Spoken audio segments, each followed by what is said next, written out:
आमदार सतीश चव्हाण यांनी शरद पवारांच्या राष्ट्रवादीला सोडचिठ्ठी देत आता घर वापसी केली। शिर्डीतल्या शिबिरामध्ये सतीश चव्हाण यांनी अजित पवारांच्या उपस्थितीत राष्ट्रवादीत पक्षप्रवेश केला। सतीश चव्हाण यांनी राष्ट्रवादी शरद पवार पक्षाकडून विधानसभेची गंगापूर मतदारसंघातून निवडणूक सुद्धा लढवली होती। पराभवानंतर कार्यकर्त्यांच्या आग्रहामुळे आणि मतदारसंघाच्या विविध कामांसाठी राष्ट्रवादीत प्रवेश केल्याचं सतीश चव्हाण म्हणाले।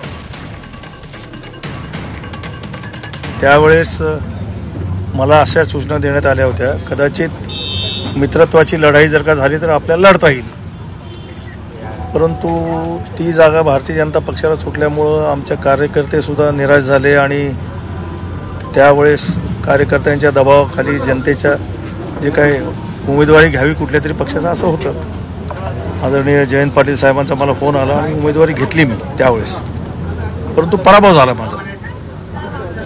परंतु नंतर माझ्या लक्षात आलं कार्यकर्त्यांचा पण दबाव वाढत चालला की 5 वर्ष जिल्हा परिषद आहे, नगरपालिका आहेत, इतर निवडणुका आहेत आणि त्यामुळं आपण अजितदादांबरोबर गेलं पाहिजे, म्हणून ते निर्णय घेतला। अजितदादांचे मी आभार व्यक्त करतो।